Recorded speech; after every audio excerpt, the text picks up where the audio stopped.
이건 예고된 재앙인가 아니면 설계된 축제인가?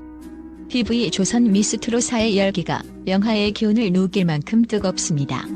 14.8%라는 압도적인 최고 시청률을 기록하며 순항 중인 이번 시즌에서 가장 충격적인 장면이 포착되었습니다.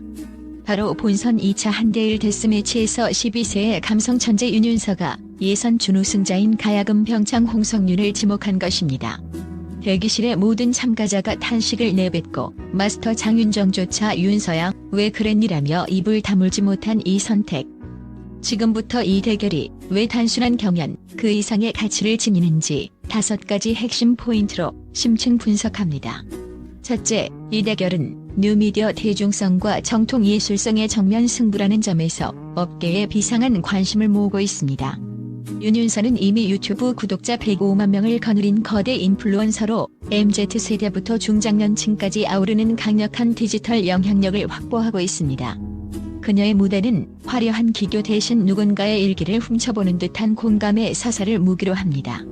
특히 숏폼 콘텐츠와 소셜미디어에서 검증된 그녀의 바이럴 파괴력은 텍스트로 설명할 수 없는 감성적 연대를 형성하고 있습니다. 반면 홍성윤은 국악 기반의 탄탄한 발성과 가야금 연주 실력을 갖춘 완성형 아티스트입니다. 예선에서 선을 차지하며 실력을 공인받은 그녀는 트로트의 예술적 격을 한 단계 높였다는 평가를 받습니다.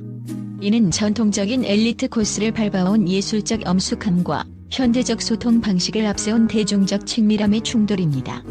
닐슨 코리아와 빅데이터 분석기관의 자료에 따르면 최근 오디션 프로그램의 승패는 가창력 점수 못지않게 시청자와의 정서적 밀착도에서 갈리는 경향이 뚜렷합니다.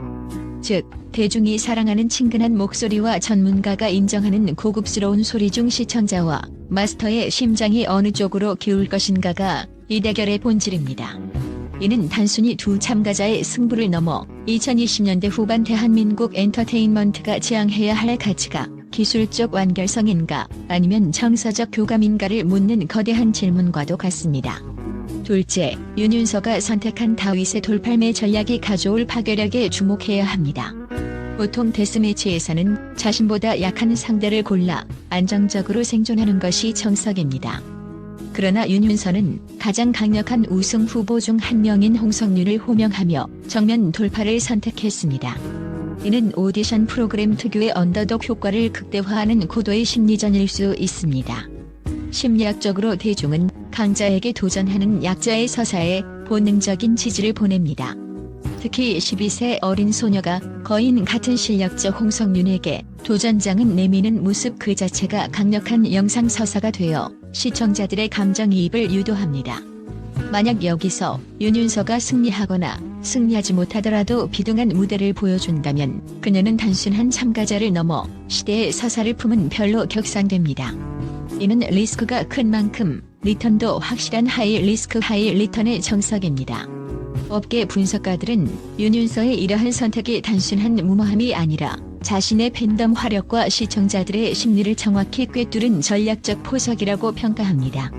이번 무대 결과에 따라 윤윤서는 미스트롯 역사상 가장 강렬한 서사를 가진 주인공으로 등극할 준비를 마쳤습니다.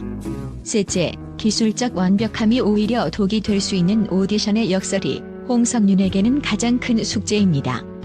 홍성윤의 무대는 흠잡을 데 없는 고음과 정교한 호흡법으로 가득 차 있습니다. 하지만 트로트 오디션의 주시청층인 중장년층은 잘 부르는 노래보다 가슴을 후벼파는 노래에 더 열광합니다. 전문가들은 이를 기술의 장벽이라고 부릅니다. 연주자나 가수가 완벽한 기량을 뽐낼수록 청중은 심미적 감탄을 내뱉지만 정작 자신의 삶을 투영할 틈을 찾지 못해 정서적 거리감을 느끼게 된다는 것입니다. 홍성윤이 지나치게 국악적 색채나 기술적 난이도에 집착할 경우 관객들은 대단하다고 말할지언정 투표를 위해 핸드폰을 들지는 않을 수 있습니다. 실제로 이전 시즌의 사례를 복기해보면 정통 성악이나 국악 전공자들이 예선에서 압도적인 실력으로 주목받았다가 데스매치에서 감성형 참가자에게 고전했던 기록이 적지 않습니다. 특히 국악 특유의 정제된 발성과 엄격한 리듬감이 트로트의 애절한 감정선, 즉 한이 정서적 변주와 충돌할 때 발생하는 미묘한 이질감을 어떻게 극복하느냐가 이번 승부의 최대 분수령입니다.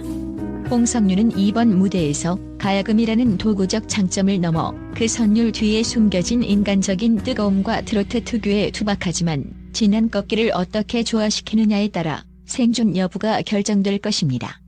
만약 그녀가 예술가의 가면을 벗고 한 명의 가수로서 대중의 심장에 직접 화살을 쏜다면 그 파괴력은 그 누구보다 강력할 것이며, 반대의 경우 너무 완벽해서 차가운 무대로 남을 위험이 있습니다.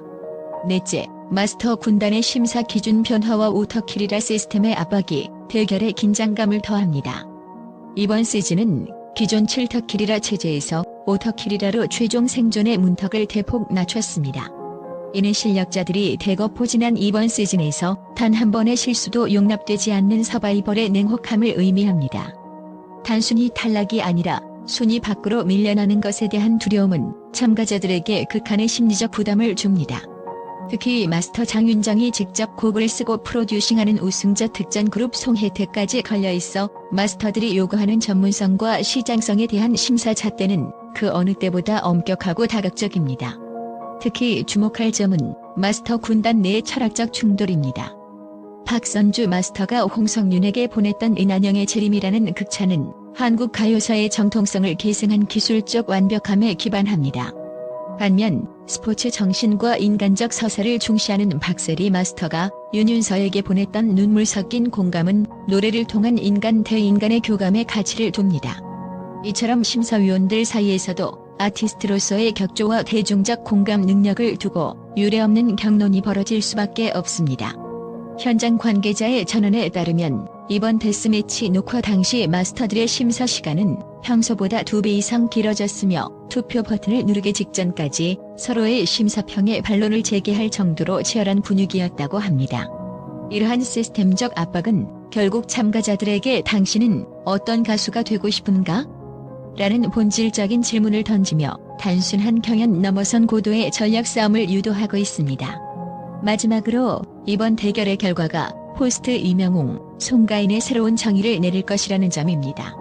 송가인이 국악 트로트의 대중화를 이끌었고 이명웅이 감성 트로트의 정점을 찍었다면 윤윤서와 홍석윤 중 승리하는 쪽은 2026년 트로트 트렌드의 새로운 아이콘이 될 것입니다. 이는 단순한 개인의 승리를 넘어 트로트라는 장르가 다음 세대로 전이되는 방식에 대한 이정표가 됩니다. 105만 구독자를 기반으로 한 데이터 권력의 승리냐, 수년간 연마한 예술적 정통성의 승리냐에 따라 향후 가요 기획사들의 인재 발굴 및 육성 전략도 판이하게 달라질 것입니다. 1월 15일 방송 예정인 5화는 단순히 한 명의 탈락자를 가리는 무대가 아닙니다.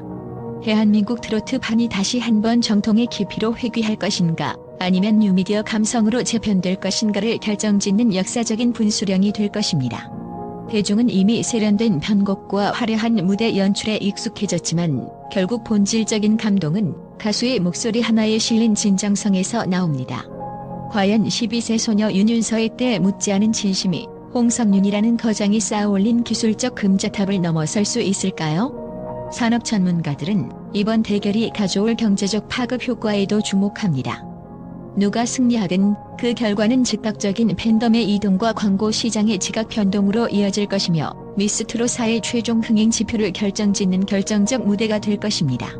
왕관의 무게를 견디고 진이 문턱에 한 걸음 더 다가갈 주인공은 누가 될지 이제 주사위는 던져졌습니다.